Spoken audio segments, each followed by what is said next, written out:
my name's Gary Bullock, and I'm entering the Musical Instrument Museum and Blue Man's Group Build Your Own Drum Contest.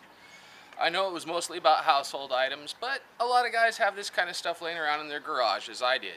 So I'm going to show you exactly how I am going to build this particular drum. It's a 4-inch piece of PVC, and it's got on it an end cap, or it will, as I build it. This little end cap right here is going to be serving as the drum head, for which you can strike it with sticks. And over here, this is going to be what's going to throat the drum. In the Doumbek and djembe world, they have a technique called throating, where you put your hand inside the drum and pull it out to change the tone of the bass. So I'm going to utilize this little guy right here as a way of doing that to this tube.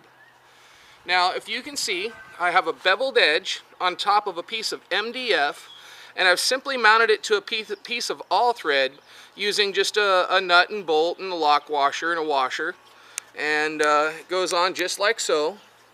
And on the other end, to keep it a little bit more comfortable on the hand, I've just simply surrounded it with a whole bunch of electrical tape to give it kind of a smooth texture, because this can be a little rough on the skin. Now, here we've got ourselves my frame that I've already assembled yesterday in getting ready for this project. And the frame, as you can see, is just a basic 2x4 construction, nailed with double nails to keep it from twisting, with one runner going across the top. And I utilized that end cap you see there as a way to make these channels.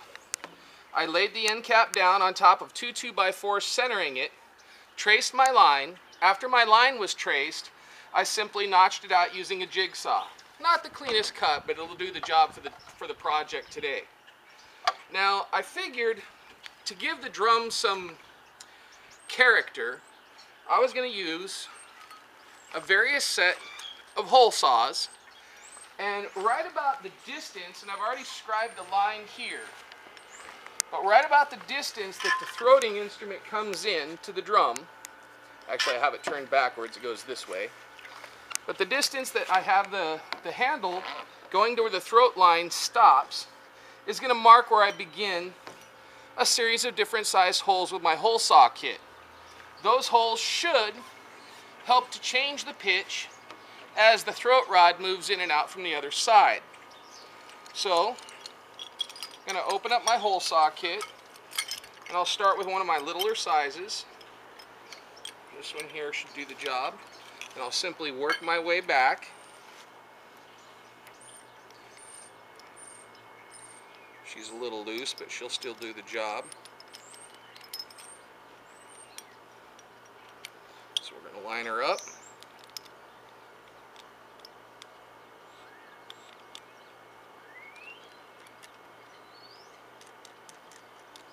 Lock her into position.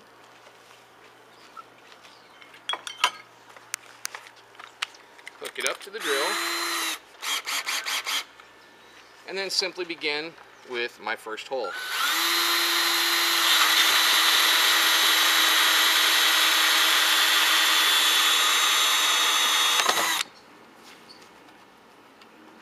And I will repeat that process several times.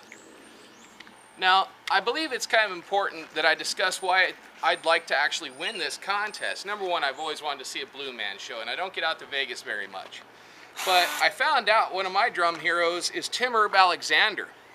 And he has recently taken a position in Blue Man Group.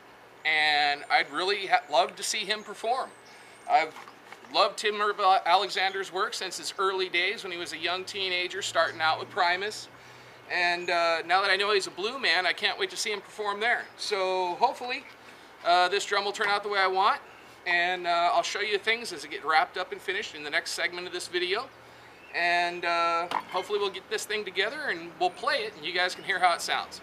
Thanks. Alright, I'm back again, and as you can see, I went ahead and I utilized a bunch of different hole sizes, each one incrementing back 1 more inch and the next larger size. So that should hopefully give me some different tones. We've got our throating rod hooked up and it's resting inside the drum. We went ahead and put on the end cap. I did discover that this is a very high-pitched end cap. It does provide a lot of different tonal changes here, but we're getting them off of the main tube. So this we can utilize as sort of a high pitch or treble side, much like a snare drum.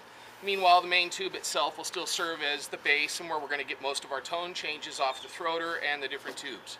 So we're going to go ahead and set the camera up right now on the patio furniture so we can get kind of an angle over here. And my wife's going to join me. Her name's Jessica. And we're going to play this thing and you can hear how it sounds. Come on over. Well, we're back. And here's my lovely wife, Jessica.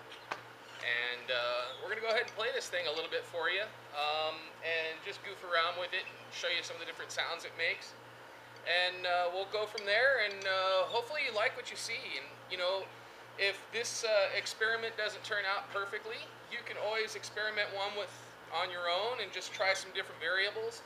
For instance, using all different hole sizes, or perhaps spreading the hole sizes further apart, or even put on a more sensitive actual type drum skin versus, say, using an end cap like I did here. You can mix it up constantly and try different stuff until you get a drum to work the way you want it. These things are pretty cheap. This tube probably costs about $7 at your local home improvement store. So here we go.